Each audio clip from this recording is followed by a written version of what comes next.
If you were to ask people their opinions on the Persona franchise, an overwhelming majority would assume that the topic of conversation would be about the quality of Persona 3, Persona 4, or Persona 5. As a self-proclaimed massive Persona fan, I'm very guilty of this school of thought. It got me thinking, why don't people talk about the Persona games prior to Persona 3 nearly as much? That's not to say that there isn't discussion surrounding the classic games. In fact, Persona 2 in particular is a favorite among quite a few people, but a game that almost no one seems to talk about is the game that kicked off this SMT spin-off series to begin with. So I've decided for the next couple of Persona videos, I'll be giving the spotlight to these games. This is actually my first time playing through Persona 1, and I'll be using the PlayStation Portable remaster that was released back in 2009 for the basis of this video. Persona 1's North American PlayStation 1 release was actually pretty infamous because of how many things were altered or just straight up removed from the game. Thankfully, the PlayStation Portable translation is much more faithful to the Japanese source, and the missing content has been restored. I'll go into more detail about the original translation when I talk about the Snow Queen quest, as I think it's actually very interesting. There will be spoilers throughout the video for Persona 1, so if you're the kind of player that likes to go in blind, I suggest you click off the video now. Not that there's much to really spoil to begin with. Persona 1 starts off with a group of high school students playing what's called the Persona game. Supposedly, this game will let you see your own future. You play as a student named Naoya Tudu. I think his nickname is supposed to be Naorin, but I don't really like that name, so it's going to be Nam. Every major character in this game has a nickname that they're referred to by, so I'll be using those names to avoid confusion. When the students try out the Persona game, they're not shown their future. Instead, the group is startled when they see a spirit of a small child weeping. Before they can do anything, lightning strikes Yukino, Nanjo, Mark, and Naoya, rendering them unconscious. In their dreams, they come across this mysterious man named Philemon. Philemon speaks to Naoya and gives him the power of the Persona so he can face the challenges that lie in the future. When the group comes to, they head to the hospital so they can get a checkup, but also to see their friend Maki. Maki has apparently been hospitalized for over a year and has a history of poor health. She seems to be very resentful towards her mother and believes that she doesn't even care about her. Mark tries to steer the topic of conversation away from that, but Maki suddenly suffers from a migraine, causing the group to get a doctor for her. While everyone waits outside the ICU, an earthquake shakes the hospital and suddenly, the entire building is shifted into a labyrinth. The ICU also vanishes, leaving the group worried about their friend's safety. The group awakens to the Personas one by one when they come across a group of demons. The friends manage to get to the hospital lobby and run into one of their other friends, Ellie. Ellie takes the group to a shrine because Maki's mother, Setsuko, has been injured and she knows a bit about what's going on. Setsuko explains that she was an engineer that worked for the Sebec Corporation and was responsible for the construction of the Deva system. The Deva system is used to alter reality. It's the reason behind the tremors and the sudden arrival of demons. The president of Sebec, Kandori, wants to use the Deva system to alter reality, the reason for which is currently unknown, but he's willing to destroy the town in order to accomplish his goals. When Setsuko attempted to stop him, she was shot by one of his goons and was left for dead. She's brought back to the St. Hermelin High School so she can rest up in the infirmary. Suddenly, Maki catches up with Naoya just before he and Nanjo leave the school. She somehow managed to make a full recovery and acts as though she wasn't even in the hospital to begin with. In fact, Maki's personality seemed to take a complete 180 as she's more upbeat and snarky than the Maki we saw in the hospital. This is actually where the story will split into two routes. The main story that most players will go through is known as the Sebec route. This route follows Naoya, Maki, Mark, and Nanjo during their mission to stop Kandori's experiments. Something interesting about Persona 1 is the fact that the fifth party member for your team isn't set in stone. If someone asks to join your team, take Brown for example, you can decline his invitation and possibly get someone like Ellie as your fifth party member. This is a really cool idea because it adds replay value because these characters all play differently from each other. In fact, each character will react to certain scenes in different ways. This does a good job at showing off their individual personalities, which I think are all pretty entertaining at the very least. The only party member I didn't get to see much of was the character Reiji, since the method of getting him to join as your fifth party member is really obtuse and not at all possible without a guide. You need to talk to some very specific people before you even go to the hospital at the start of the game. Then you need to clear an entire dungeon with a missing party member in order to get him to join. From what I've heard, he's a pretty good late game character, but I didn't really feel like going through the entire game again to test this out. The gameplay in Persona 1 is vastly different compared to the modern Persona games. This isn't some social simulation dungeon crawling hybrid, this is a JRPG in the purest form. This is an old school JRPG. The dungeons are presented in a first person perspective and are fairly standard in terms of complexity. There are some gimmicks sprinkled here and there. Stuff like having to flip some switches before progressing, and even some light puzzle elements, such as having to light up the floor in a certain way to unlock a door. These kinds of gimmicks don't really appear all that much, so they aren't necessarily intrusive. I actually find the dungeon exploration itself pretty painless, which is something I wasn't expecting to think. The main source of challenge for exploration is actually just finding out the proper way to go in order to proceed further into the dungeon. These dungeons end up having a lot of meat to their bones, since the floors do end up getting pretty big in the later half of the game. But the thing that kills it for me is the fact that the thing that kills it for me is the thing that kills it for me is the fucking enemy encounter rate. Okay, are we good? Alright. I guess I may as well cover the basics of combat really quick. Persona 1's combat system is a very mixed bag for me. The battle system on paper is very simplistic. You choose all of your actions, then watch as your party and the enemies take their turns in order of their agility stat. Something interesting to take note is the fact that in Persona 1, the position of your party members on the battlefield is something you have to manage. Every attack has a range that you have to consider. Let's say that you want to attack a demon with a sword swing. You have to consider the distance between the party member and the enemy. A character like Maki uses a bow for her weapon, so she can actually hit enemies no matter where you place her. Magic attacks actually have an unlimited range, so you can hit a target no matter what if you're using a spell. This mechanic only becomes something to worry about when you can't use magic and have to rely on swords or guns instead. Just a side note, I absolutely love how in Persona 1 the characters can use guns. This isn't like in Persona 5 where the guns are fake and only seem real in the metaverse. These are actual firearms shooting real bullets. Guns are actually a pretty good source of damage in this game, especially the assault rifles that Naoya and Brown can use, since they can hit targets multiple times. Persona 1 differs greatly from the modern Persona games in the way it handles personas in battle. So get this, in Persona 1, instead of having different skills cost different amounts of SP, it's the persona themselves that have an SP cost to summon them. So instead of healing skills and buffs having their own separate SP costs, they all function off of a universal cost that's given to them by the persona themselves. Personas also don't level up in this game in the traditional sense. Every persona functions off of a ranking system. When you first use a persona, it starts off at rank 1, with the maximum rank being rank 8. Ranking up personas grants you brand new skills and increases the stats of the persona itself. You gain rank experience every time you summon a persona. Once you use the persona enough times in battle, it'll gain another rank. The last thing I'd like to mention about the combat system is the fact that in Persona 1, every party member can use different personas. There's no story explanation behind this like the wildcard ability in the modern Persona games, it's just something that the characters can do in this one. This doesn't mean that any character can use every persona, however. Every character has different affinities with different arcana. So someone like Nanjo would be best with Hierophant, Strength, Moon, and World Arcana persona, but would only be okay with some other ones. You should pretty much only be giving party members persona that are classified as the best affinity because there's a chance that some special attacks can be triggered. That doesn't mean that there isn't any value in using a persona that the character is only okay with. Something that I ended up doing was giving Mark a persona of the Sun Arcana for a bit.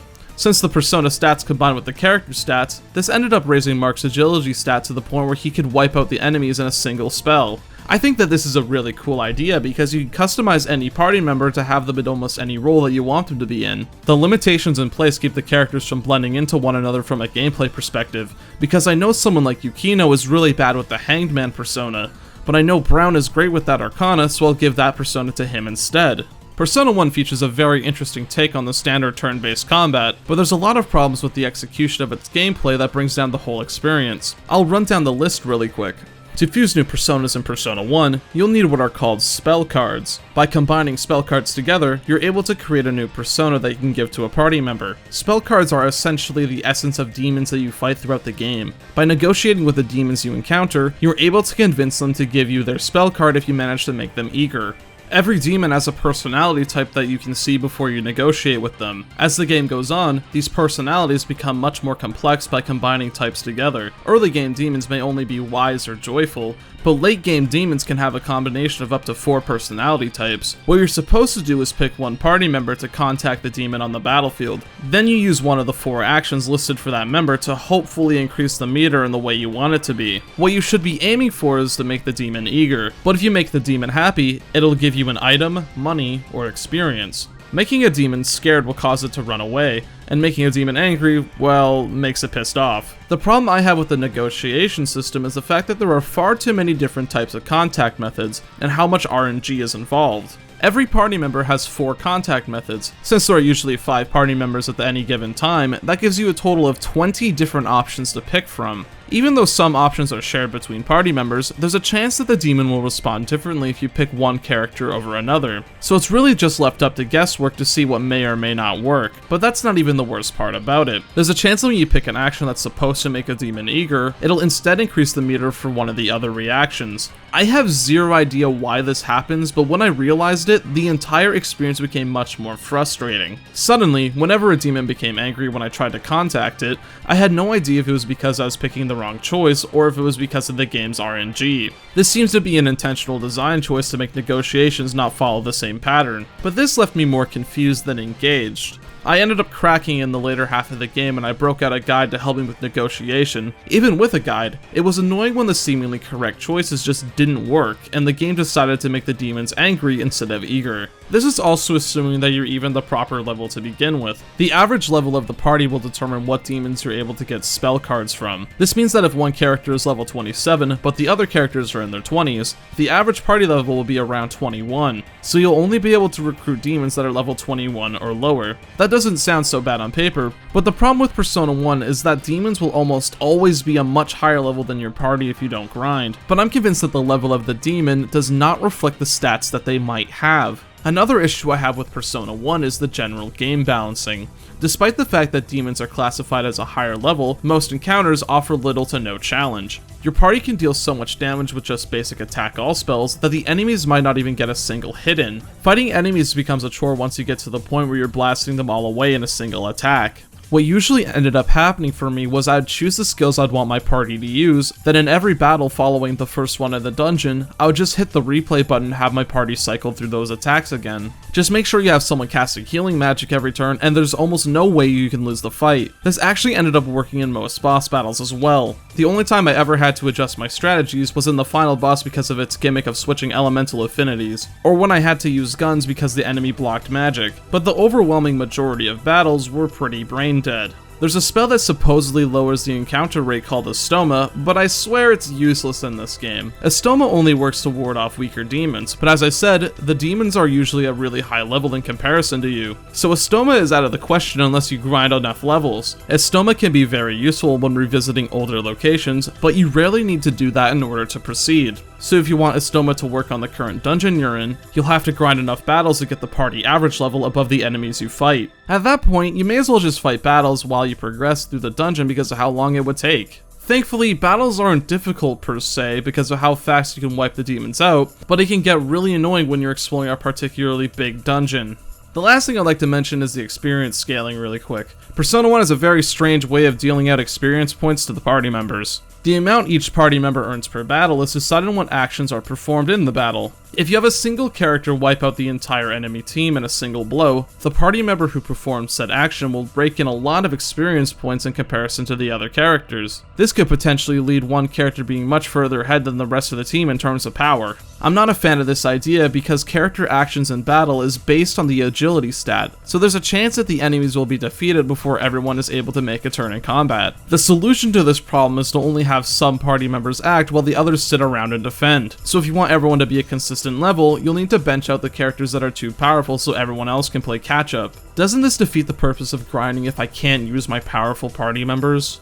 I think the combat in Persona 1 is serviceable at best. There are some really cool ideas, but these ideas aren't executed to their fullest potential. The fusion system is the most developed part of the gameplay because there are a few things you need to consider when making a persona, such as the Arcana Infinity and even the items you can throw into the mix to increase certain stats or give the persona a skill it may be lacking in. I ended up using the fusion search function a lot this time around because it was a quick way to see what Arcana would be best for what character, but the actual battles you'll be using these personas in are very forgettable for the most part, and since Persona 1 has a big focus on gameplay, it's a pretty noticeable flaw.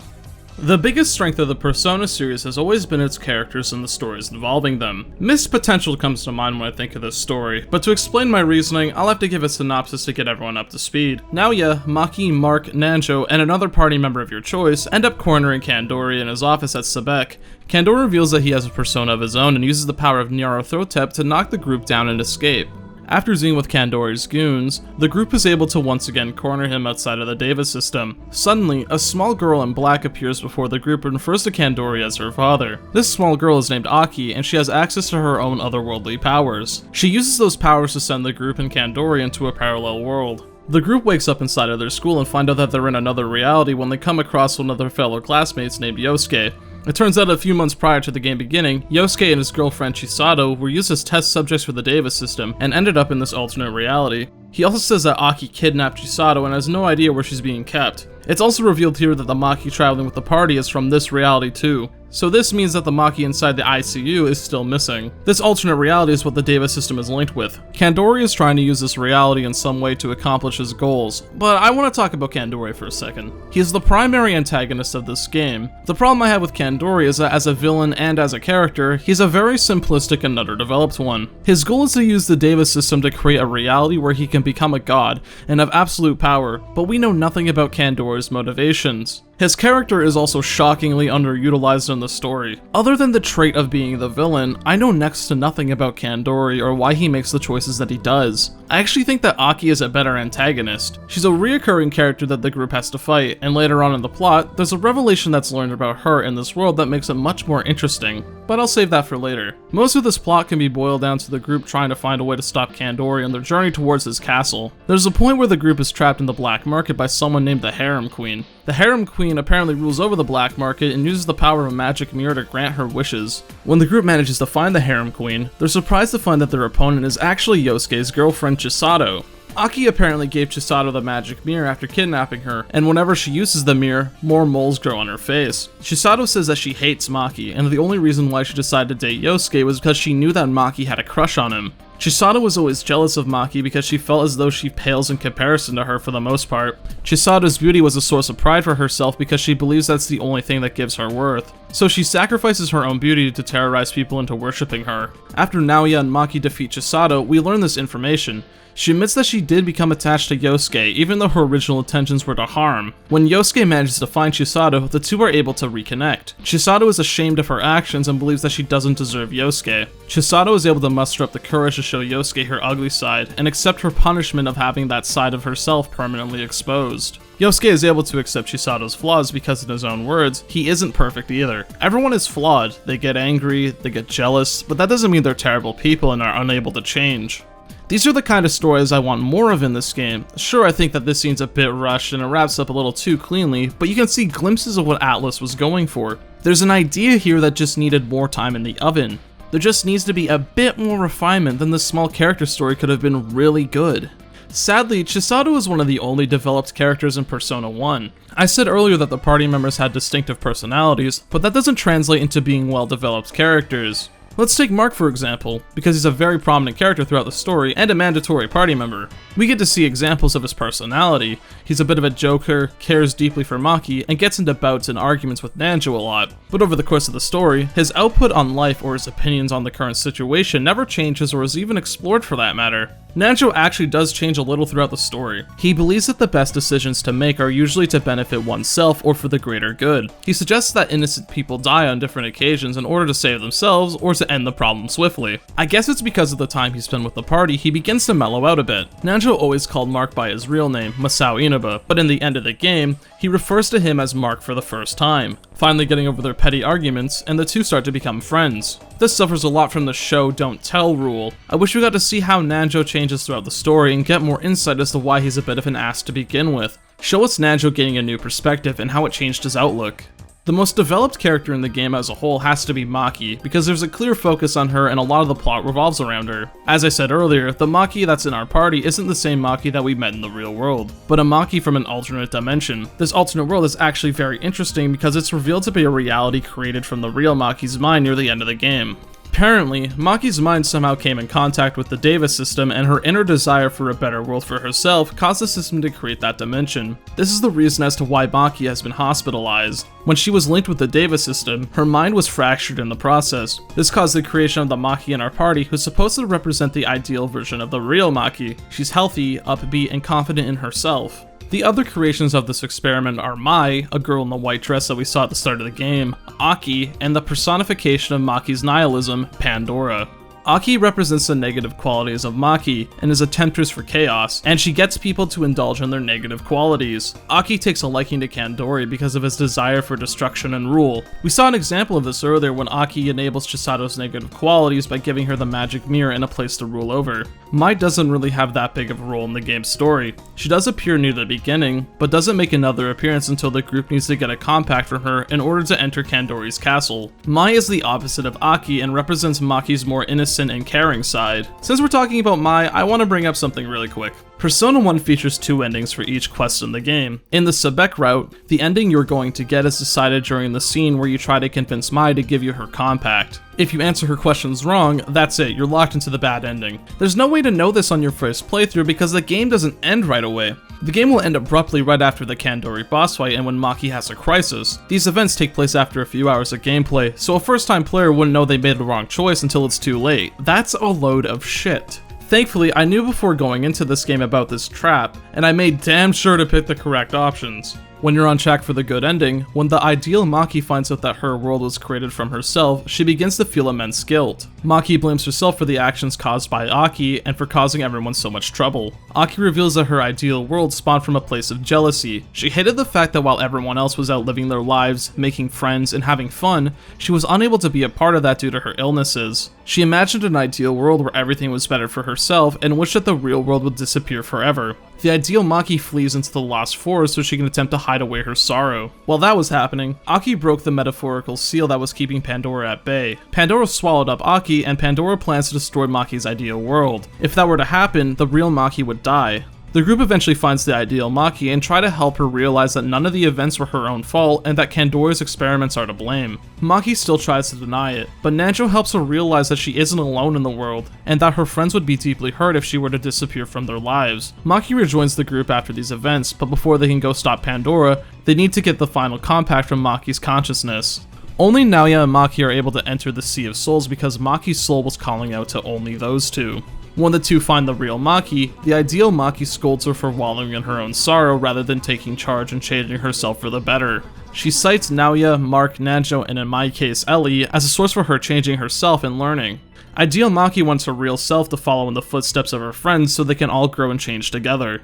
This is enough for the real Maki to hand over the compact, and she disappears from the Sea of Souls before any further conversation could be had. Missed potential comes to mind when I think of Maki's character arc. There's a lot of great ideas here that just weren't fully developed. There are some really strong concepts for this scene when looking at the plot from a surface level, but there isn't much build-up or payoff to a lot of the characters. A lot of the stuff involving Maki's split personality and nihilism isn't really introduced until close to the end of the game. I think that's the most interesting part about this story, but sadly most of the story is focused on stopping Kandori, who I felt was a very uninteresting character. I see the scene where the ideal Maki is talking to her true self and it just isn't striking the right chords with me.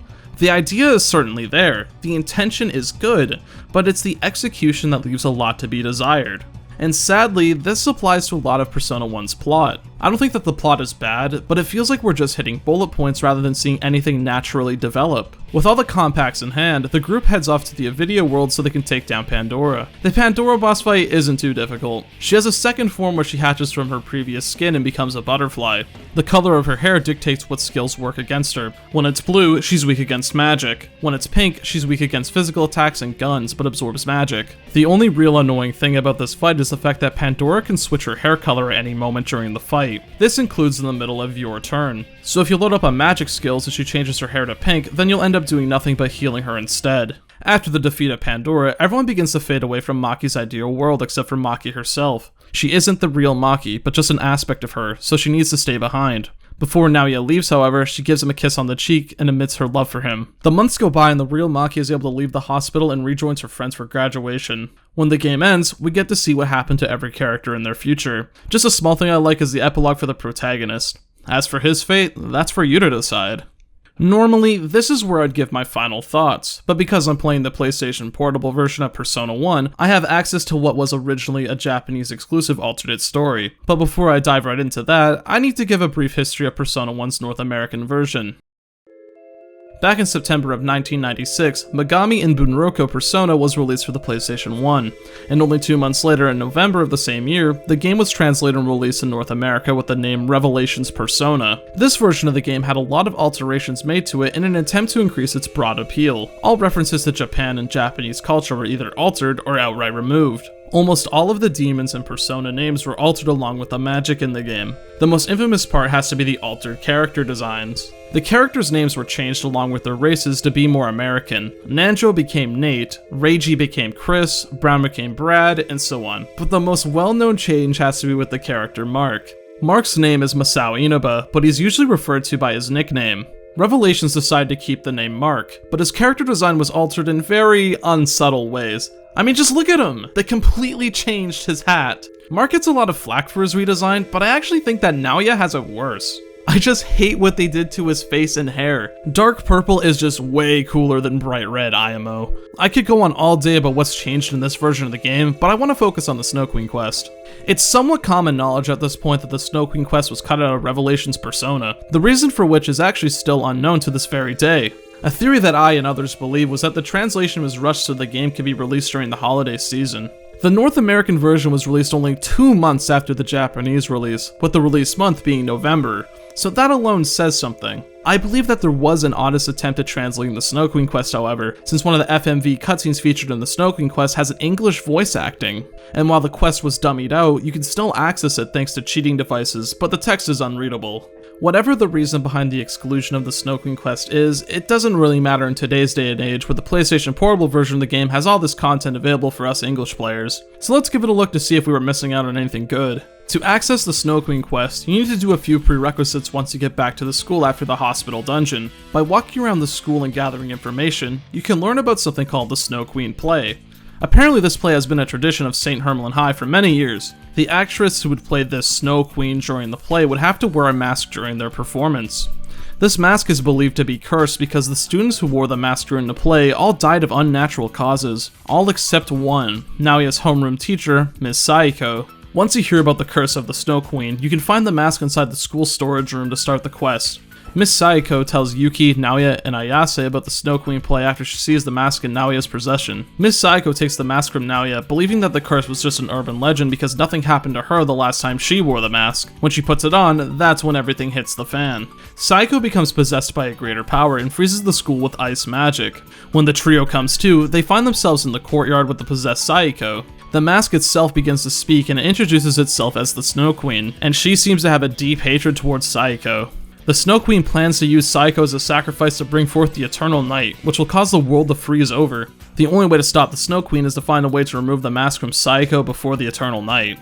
Philemon contacts the group and gives them the Demon Mirror to assist them with the removal of the Snow Queen mask.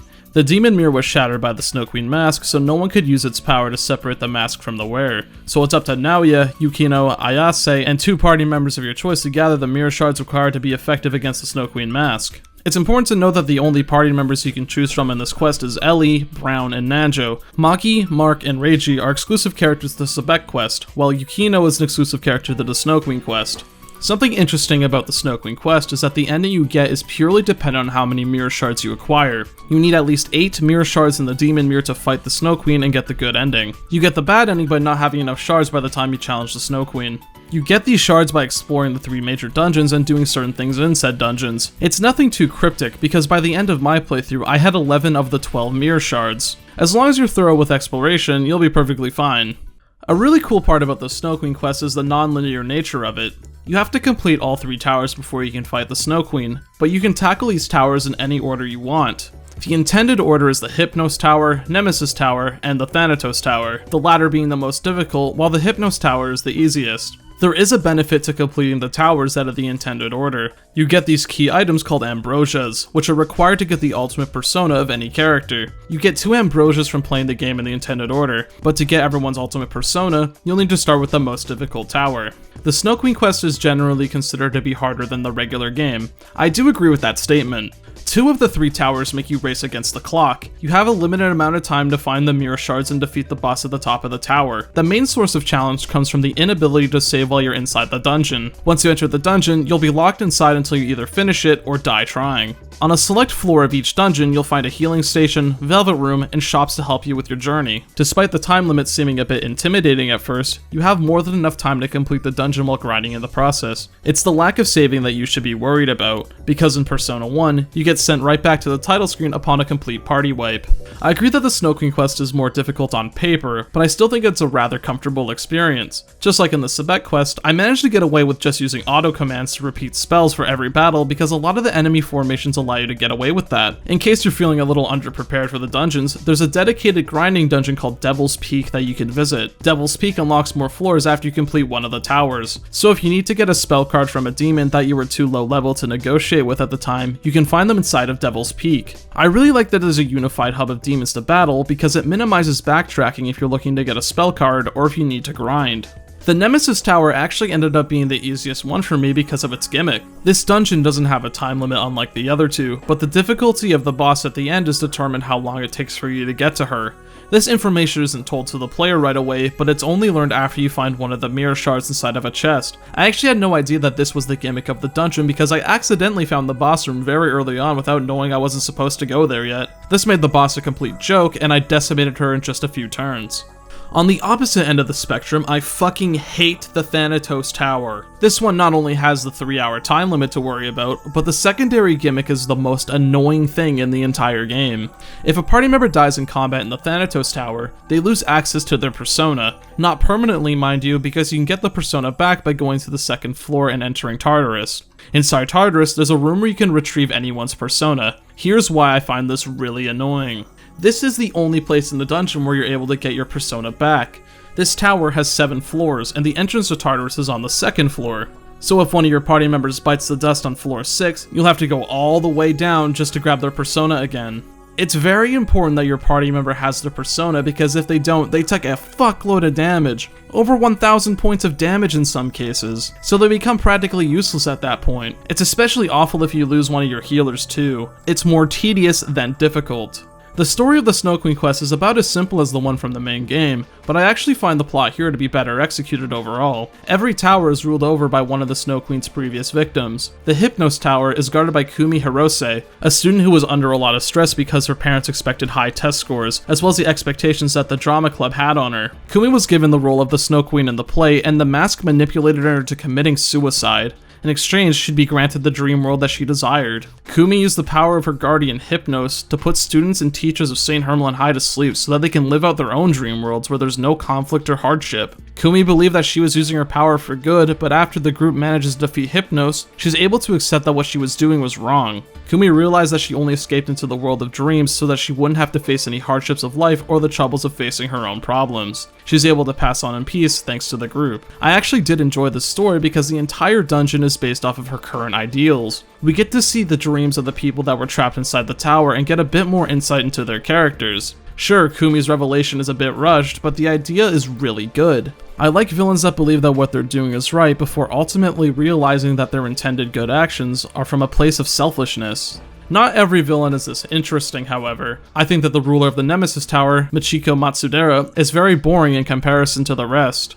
Michiko is a bully who was also picked on herself. She took the role of the Snow Queen out of spite for one of the other drama club members because she believed that she stole her boyfriend from her. Michiko is not portrayed to be a sympathetic person unlike Kumi, because from the information we learn of her, she was a pretty terrible person. In her dungeons, she tortures 2 students because she believes that they're ugly, and for some reason she doesn't understand why people hated her in life.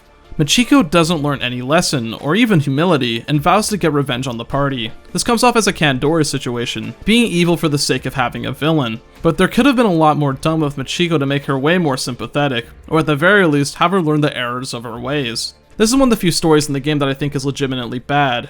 Despite the fact that I dislike the Thanatos Tower, I do think that the ruler of this area, Yuriko Yamamoto, is actually a very interesting character. Yuriko was a student who took great pride in her looks. She was a very popular student as well. Yuriko was also very fearful and uncertain of her own future deep down. She was afraid of growing old and losing the thing that she thought made her special. Yuriko eventually gave in to the Snow Queen's will and took her own life. over the course of time, she actually began to regret her decision. Yuriko believed that her life had peaked while she was still young, and that it could only go downhill from there. But fighting the group finally put her at ease, and she's able to admit to herself that she had a good life, but threw it away because of the fear of the unknown. She became miserable because of the isolation she suffered from while in the tower, but became excited once the party had entered her domain. She's thankful to the group for putting her to rest. Yuriko's story is pretty cool, but somewhat poorly told. We get a big info dump just before her boss battle about her backstory, which isn't a good thing. But the idea was clearly there, and there was an attempt at telling a story with her. I know I sound like a broken record at this point, but Persona 1 has a lot of great ideas, but the execution of said ideas is where it stumbles a bit. After getting at least 8 mirror shards, the group heads towards the courtyard so they can use the mirror on the Snow Queen. Saiko is thawed from her ice prison, but the Snow Queen mask takes a mind of its own. We see the ghost of a woman with a disfigured face cry about how everyone always takes Saiko's side before battling the group. This ghost was actually Saiko's best friend in high school who passed away named Tomomi. Saiko explains to the student what happened to her friend. It turns out that both Saiko and Tomomi were competing to see who would be playing the Snow Queen in the play back when they were in high school. Tomomi ended up getting the role, but didn't know that Saiko actually backed down because she was worried about the curse. Saiko even tried to convince her that the Snow Queen curse wasn't real so she would continue to play the part. Tomomi became disfigured from the mask and eventually passed away from the curse. Her soul was trapped inside of the mask, so when Saiko put it on at the start of the story, she used her opportunity to strike. Despite the fact that Tomomi has been defeated, the school isn't transformed back to normal. Before the group can do anything, a figure calling herself the Night Queen appears before them. It turns out that when the demon mirror was used against Tomomi, she saw what she had become. When Tomomi became self-aware, her persona, the Night Queen, separated from her because it had nowhere to go. The Night Queen, also known as Nyx, still plans to carry out the desire of inflicting the eternal night on the world, so it's up to the group to confront her at the top of the ice castle. The final battle against Nyx is actually really disappointing. I hate to say that because I did enjoy the Pandora boss from the Sebec route despite its annoying mechanic, but Nyx is a complete joke. The persona I had equipped just so happened to either block or absorb most of her attacks. My entire party got wiped out really quickly, but for some reason, Nyx just couldn't kill me. She could only do damage with her physical attack, but she only used that a couple of times. I ended up just leaving my character to automatically use gun attacks for the entire fight, and I actually won like that. That has to be the easiest final boss in any Mega 10 game I have ever played, no joke. With Nyx defeated, the curse is lifted from the school and the ice begins to melt. The party doesn't waste any time preparing to leave the school so they can help Mark and the ideal Maki stop Kandori's plans. The game ends with the party heading towards the Sebec building with Mark so they can rescue Maki. And that was Persona 1. Overall, I think that the game was just okay. Persona 1 has a lot of great ideas in its story, and I like the personalities of the characters. I didn't talk about it, but I actually think that Ayase is one of my favorite characters from this game because of her asshole-ish personality.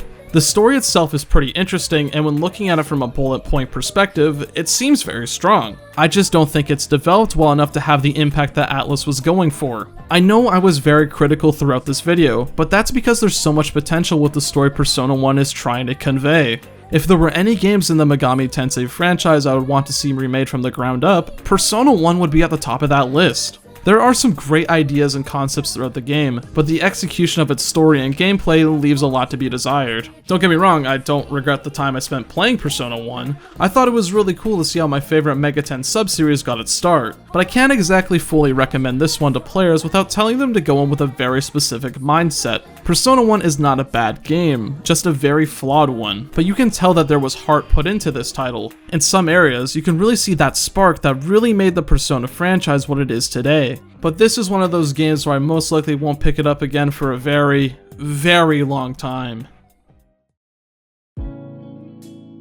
Hey, thanks for watching. I'd like to give a quick shout out to all my amazing patrons. So thank you to the coolest, most epic person I've ever met, nicknamed Moriarty, Scoves, Matthew Porter, Friend of Dracula, Cooper, That Extra Guy, Elioza, and Jimmy for supporting the channel. If you'd like to help support the channel, there's a link to my Patreon in the description and in the pinned comment down below.